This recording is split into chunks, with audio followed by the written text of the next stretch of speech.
Hello, good evening, and welcome to America's Best Racing for another instalment building up to Royal Ascot in a couple of weeks' time. I'm Aly Vance, and it's evening time for me. I'm in the UK, and I'm delighted to be joined on the East Coast by Christophe Clement. Good evening, or good afternoon, Christophe. How are you?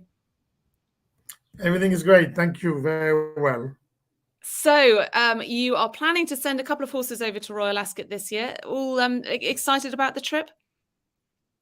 No, very much so. We've never done it before. I've got two horses who are really good horses, so it's exciting. Owners are excited, and everybody, the help is excited. We're all, it's a new experience, and why not? Because I was looking at the statistics earlier, and I don't know whether I was looking at the wrong place, but I'm pretty sure I tried to find. Am I right that you've never had runners in the UK before? I couldn't believe No, I that. never run. Correct. I worked 4 years as an assistant in Newmarket a long time ago, but I've never run anything in Europe because obviously, if you're based in the States, until now there was not a great need to go back to Europe. But it seems given that you're obviously born, brought up, and very much a proud Frenchman. Your brother has runners across Europe. That it seems I couldn't believe the fact that you haven't had runners over in the UK. Is there a specific reason why? Do you think? No, don't worry. I know all about English racing. As I said, I Yeah. worked 4 years over there, and I love English racing. If the cost of a yard 30 years ago would have been cheaper, I probably would have stayed in England. But my life happened in the States, and I've been very successful here. And I'm a lucky man to be here. And it's tough sometimes to go back to Europe because we compete for a lot more money usually here. So it's difficult to justify to go back to Europe. But Ascot is such a strong racing festival that we have owners now who ask us if we can be competitive, why not? And that's the reason why I'm sending these two horses this year. So you're sending Slipstream over for the Commonwealth Cup, hopefully all being well, and Pizza Bianca for the Coronation Stakes, 2 3-year-olds. I guess why now? Why these two horses? Do you think now is the time to make your debut in Europe? Slipstream, because he's a top class sprinter, he's nice, he's got very good mind, and I think he will adapt, and he can probably run from good to soft to good to firm kind of ground. But he's a good horse. He's a proper horse. He won in the British Cup last year, and he's been already around. He's very mature, and he's a lovely horse. Quick, fast horse, 6, 7 furlong. And the filly won the British Cup turf as a 2-year-old. She's well known. She belongs to a very famous chef in America called Bobby Flay, who is a strong name here in racing. He's a very successful owner breeder. And, he just thought it was very amusing and fun for him to run in a coronation. It's like a dream for him. And why not? It's probably pretty ambitious on paper. It's a very strong race. You've got some top class filly coming from Ireland, France, and of course from England.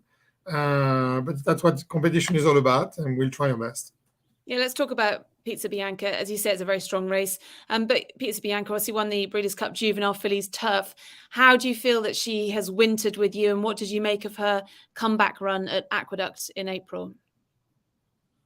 She's wintered very well. She's done very well overall. She did not grow that much, but she got very strong. And she came back. She ran well at Aqueduct, even if she got beat. She actually got beat by a very nice filly that day, who was the favorite for the Breeders' Cup like 2 weeks before the race.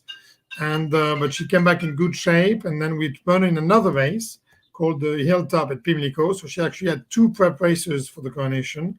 She's very fit. She had the last work this morning.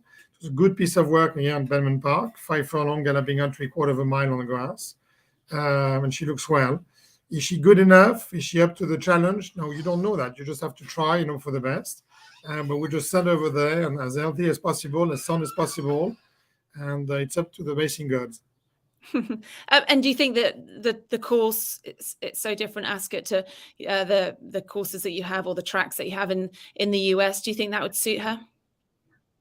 No, I don't know. I think because she's so athletic that she will adapt to it, but you actually don't know until you try it. I was not allowed to work in America right-handed, which was annoying.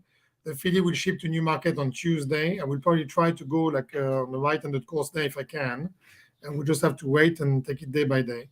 But usually when they're very athletic, it's not that big of a deal. And Slipstream, what are your hopes with him in the Commonwealth Cup? Slipstream is a pretty fast horse, so I think Joel Rosario will ride him. He's a very good jockey. It does not really matter where he's in the race. The question is to keep him comfortable. I've been very lucky this year. I've got 2 or 3 of the best turf sprinters in America among the 3 years old. Slipstream being one of them. And so the lines have been very good in my stable compared to other horses. It's been interesting to see what happened with the European horses. But I like the fact it's a straight course because obviously we're all in the same, we don't have to worry about left-handed, right-handed, all that type of thing. And as long as the ground is not too soft, I would expect him to be competitive. And why Royal Ascot? Because there are a lot of Group 1 races for 3-year-olds in Europe. There's lots in France. There's obviously plenty in the UK as well. But what was it about Royal Ascot? No, there are none in America. On turf sprints in America, Europe. You got like, you only have a grade 3 in America. So to go in Europe, you don't have that many. You've got the Commonwealth with you, and then you've got the Jean Prat going 7 furlong in France in July. And if he runs well at Ascot, he might stay afterwards in France. We'll probably go to my brother in Chantilly. But if you are trying to establish, if a horse is good enough and you're trying to establish stallion value, the Commonwealth makes a lot of sense, and the Jean Prat. Otherwise, you have to take on the older horses, and it's a completely different style because the older horses are much, much tougher. So let's just try to run against the 3-year-old as much as we can, and let's just try to find out if he's good enough to compete against that group of horses. And the filly, was it always the plan for Royal Ascot, or how did that come about? No. The day after she won the Breeders' Cup, Bobby Flay already mentioned Royal Ascot. So yes, it was always his plan. It's a lot of fun. He's excited. It's fun for owners to be excited about where they race. And you have many bad stories, as you know, when you race and you own horses and when you train horses. So whenever it works out, it's nice. And let's enjoy it. And after she won the Breeders' Cup, basically she bought a ticket to Royal Ascot, and let's just go and we hope for the best.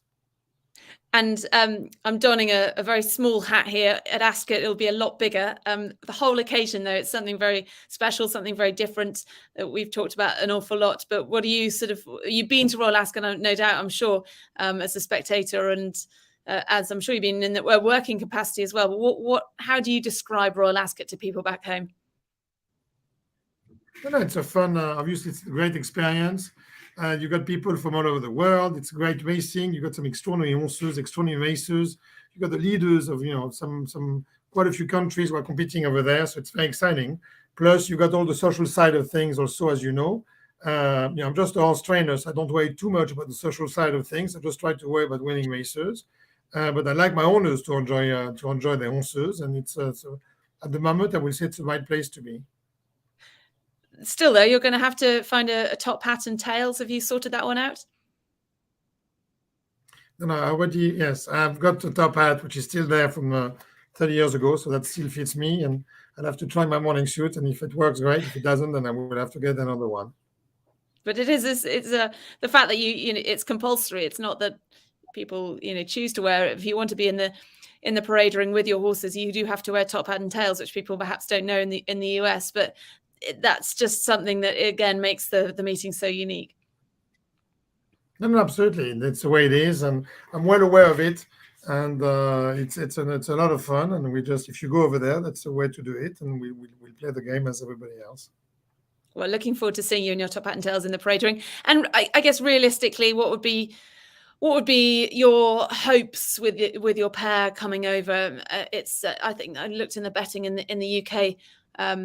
Bookmakers got Pizza Bianca around about 12-1 and Slipstream around 14-1. As you talked about competitive racing, how would you what would be a successful trip for you?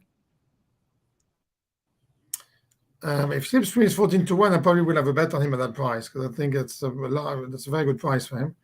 I just expect both horses to be competitive. They can be both competitive and a good race, come back in good order. And I'll be very happy with that. Of course, I'd love to win because it's the way it is. I'm a trainer.